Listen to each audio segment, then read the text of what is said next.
Hey everybody, I'm Sarah. I'm the Real Simple Mama. There's my Fab Five in Jurasschic Park. And I've got a quick video today to show you the stuff that I have in my chicken bin or in my chicken shed or chicken storage unit or whatever you want to call it. So this is not necessarily medical stuff. This is more just like the basic supplies that I think pretty much every chicken owner should have. So again, we're not going particularly into medication and that kind of stuff, but just, you know, the supplies that I have around just in case. I am pretty conservative when it comes to medication and when it comes to water additives, when it comes to a lot of stuff like Diatomaceous Earth and things like that. So we're just gonna do a quick tour so I could show you what we've got. Right, girls? I just carried the pumpkins out and they're like, hey lady, cut one of those open. So we will do that in a little bit, but not quite yet. So real quick, the things that I've got other than just their food and water. In the coop, the two little green cups that you see right there, one is their eggshells that have been dried and given back to them after they've been crushed up. You can either let those air dry or you can bake them in the oven for a little while. And then I just crunch them up with a bean masher, honestly. And then the other thing that's there is their grit. They also get oyster shell on occasion. Okay, this spray right there, I've got another video on it, so I'm going to be really brief, but it's a deodorizing spray. It doesn't do anything necessarily to really kill germs, although the base does have white vinegar in it. So it does help a little bit, but I mean, you know, your chickens live outside, they're in the dirt, so that is what it is. But it does help on those days when it feels like there's no wind, no breeze, and maybe the coop is just a little bit sour. So that helps. I don't think you necessarily need a storage bin or a storage unit, but it certainly does help as far as having some little thing out in the yard to, you know, to hold your gigantic cockroaches and your little geckos and things like that. So if I open this up, and a lot of these things I've got separate videos on as far as like, what is this material? Why would you want it? So this is just a real quick demo of what I've got. Now this is a very old Rubbermaid outdoor bin. It is pretty watertight. Actually, I'll say it is watertight unless, of course, you know, the wind and the rain are coming at just the right angle. But I love that it opens up like this and it pops down into separate panels, so it's really easy to move. But I will say, even though it is a couple of inches off of the ground, I still do line everything with feed bags or any of these other bags. All of the bags that you see right here, they're not paper bags like maybe your dog food comes in. They're actually plastic. And so that's really useful. So you can use that, rip them up and reinforce your coop where you've got, you know, hardware cloth or chicken wire or whatever against the cold or against the wind and the rain. You can also use them like I do. I just lay them down because it's another extra layer to try to keep things up and hopefully not getting wet. There's people in my chicken farm who actually use those bags of like chicken feed and they like cut them and sew them and make them into like reusable bags or like purses, which is really cool.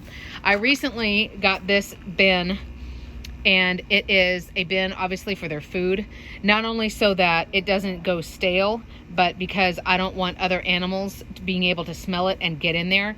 I was having problems even though I had, you know, the big 50-pound bag of the layer crumble, and I would roll it up tight and it was within this bin, right? But I was still having problems with roaches getting in there and the little lizards fall in and they can't get out. And so you find like a little decrepit lizard skeleton in the food, like whoops. You know, and then I don't want bigger little annoying varmints like mice and things like that to get in. So what I would say is you don't need one of these bins. This is just like a dog food bin. But if you are going to get one, I do suggest getting one that does have the extra liner. So then it's not just plastic. So not only does this make an airtight seal, but now even the mammals who have better noses than me, they can't even smell that there's food in here. Okay, that scoop is like a cat litter scoop or an ice scoop that I got at the dollar store.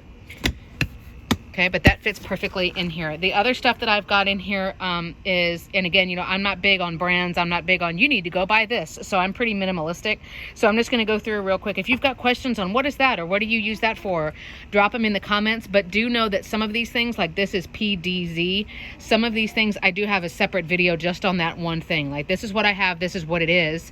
Like the science behind what it's made out of. And this is what you use it for, just so you know. So a lot of this stuff, there's a separate video, but I'm just doing one that's everything all together. The two little cans that are over there are two different kinds of poultry dust. That is the type of thing that some people use on a regular basis, like all the time anyway. I only use it if I actually see that we have poultry lice. I used it once last year when we started to get some in the coop.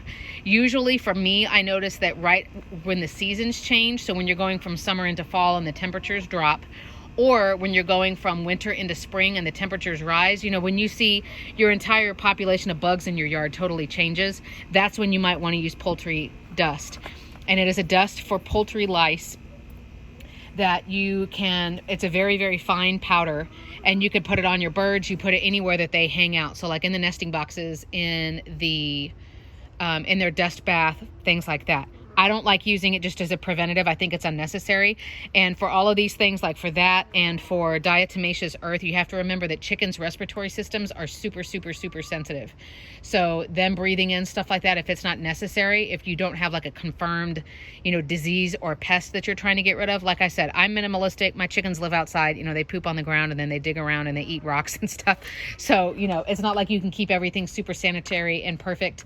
So I don't worry about doing that stuff unless I see a problem. So that's why there's still some there. All of the scrub brushes and things I usually get at the dollar store. There's a bag of latex gloves that are down there from the dollar store. That's if you are checking on a chicken who you think is sick.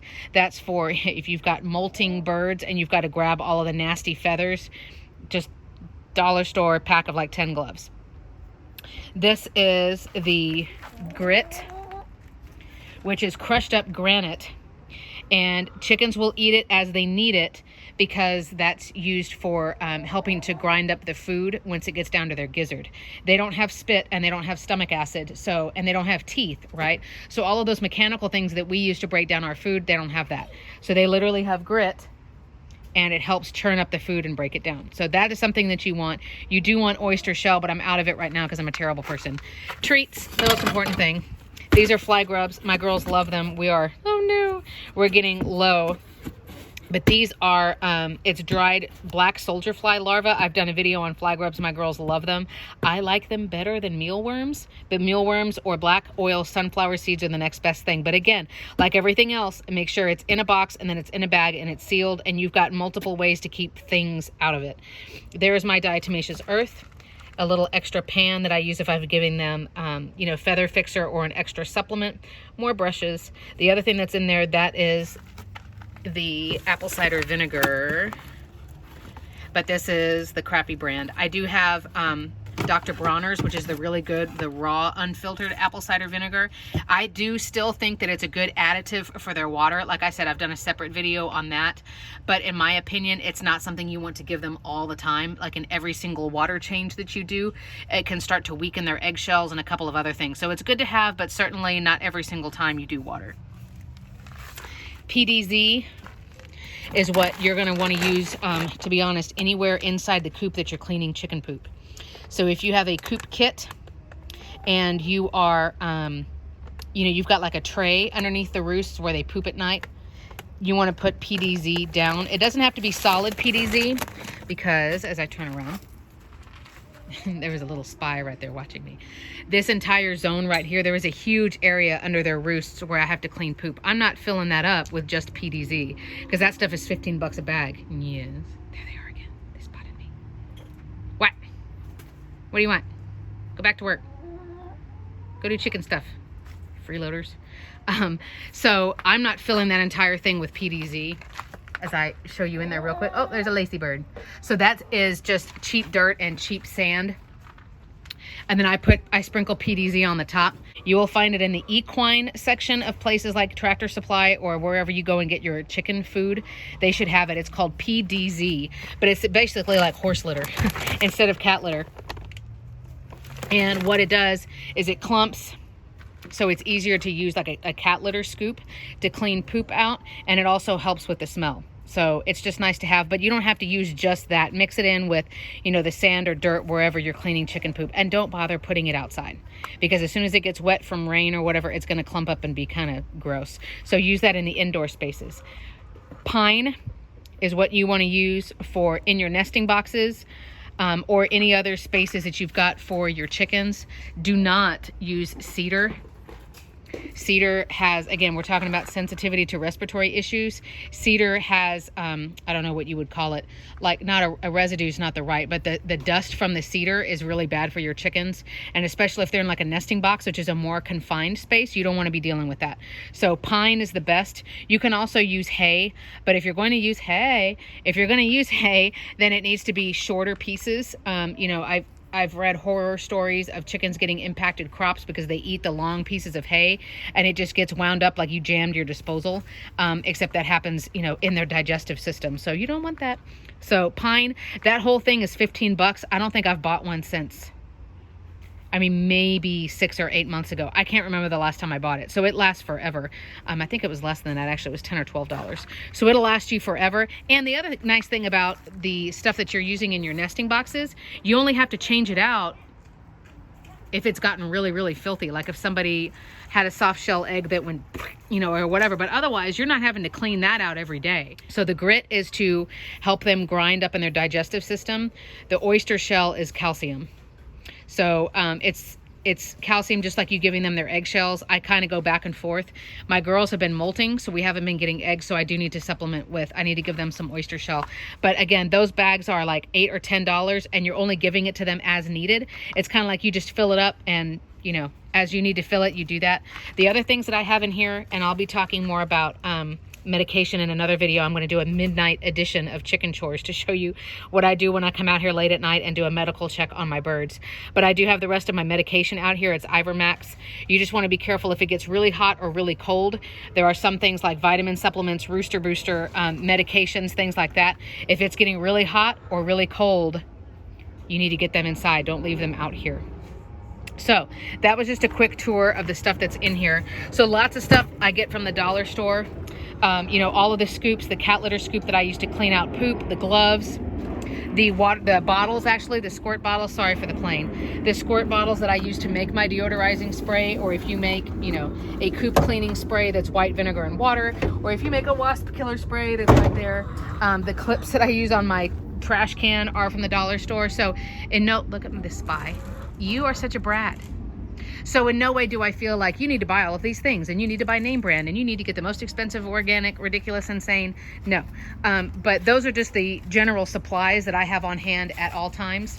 So I do right now, this time of year, while they're molting and they're sort of in a weakened state, I add Rooster Booster every other water change. So they basically have it, and then the next water change they don't. You want to make sure that you use, hey, a brush from the dollar store, and you clean out the water. Don't just fill it up, but you actually need to scrub it and clean it. You don't want mold and stuff growing in there. If you feel like you need to disinfect and clean anything, for like the 8th time, I will mention white vinegar. It is super cheap. It is super useful. We use it to wash our fruit and vegetables from the store when we get home. So white vinegar is always good. Right, girls? Hi, girls. Carabiners are really useful. You can see I've got them all over the place. Hey, guess where those came from?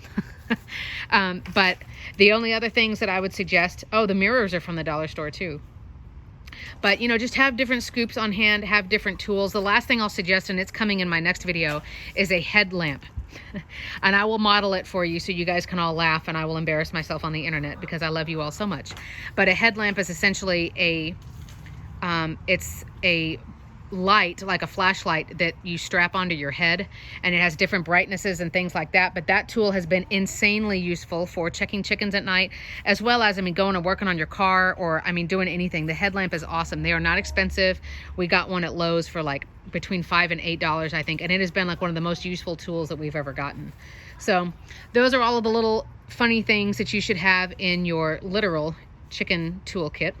But let me know what you think, what questions you have. I'm Sarah, the Real Simple Mama. Thanks for watching.